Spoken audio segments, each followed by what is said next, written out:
টানা ৫ দিন পর কর্মচঞ্চল রাজধানী ঢাকা। রাস্তার পুরনো চেহারায় ফিরেছে নগরবাসী। সকাল থেকে প্রায় সব রাস্তা ছিল যানবাহনের ঠাসা। তীব্র যানজট উপেক্ষা করে পৌঁছতে হয় কর্মস্থলে। মেট্রো রেল বন্ধ থাকায় বেশি ভোগান্তিতে পড়েন উত্তরা মতিঝিলগামী যাত্রীরা। মানিক শিকদারের রিপোর্ট। কারফিউ শিথিলের পর থেকে দ্রুত পাল্টায় রাজধানীর চিত্র।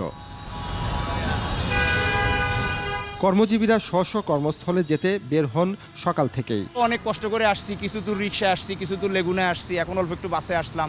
এখন মোটামুটি স্বাভাবিক আসতেছে, এটা আমাদের সব জনগণের জন্য খুব ভালো। কারফিউটা উঠে দিলে আমাদের জন্য একটু ভালো হয়। আপাতত সীমিত আকারে সীমিত পরিসরে চালু করছে, আস্তে আস্তে একদম ফুল চালু করবে। আমার কাছে মনে হয় যে পারফেক্ট আছে।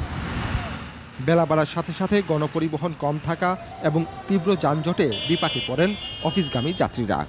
নির্দিষ্ট সময়ের মধ্যে বাসায় আসতে হবে, কাজ সারতে হবে, যার জন্য আরো জ্যামটা বেশি হয়ে গেছে। বাসের জন্য অপেক্ষা করতেছি। কমলাপুর একটা বাসে যায় এখান থেকে আয়াত। মেট্রো রেল বন্ধ থাকায় চরম ভোগান্তিতে উত্তরা মতিঝিলের যাত্রীরা। স্বপ্নের মেট্রো রেলে বর্বর হামলায় ক্ষুব্ধ তারা। মেট্রো রেলে যারা এই ঘটনাগুলো বা ক্ষতির শিকার করেছে, এটা একটা রাষ্ট্রীয় সম্পদের মধ্যে আঘাত এবং অনেক লোকের জীবিকার মধ্যে আঘাত। এরা যারা করছে এরা দেশের শত্রু, জনগণের শত্রু। এদের বিচারের আওতায় আসা উচিত।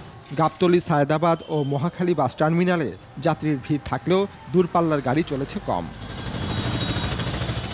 মানিক শিকদার, ২১ টেলিভিশন, ঢাকা।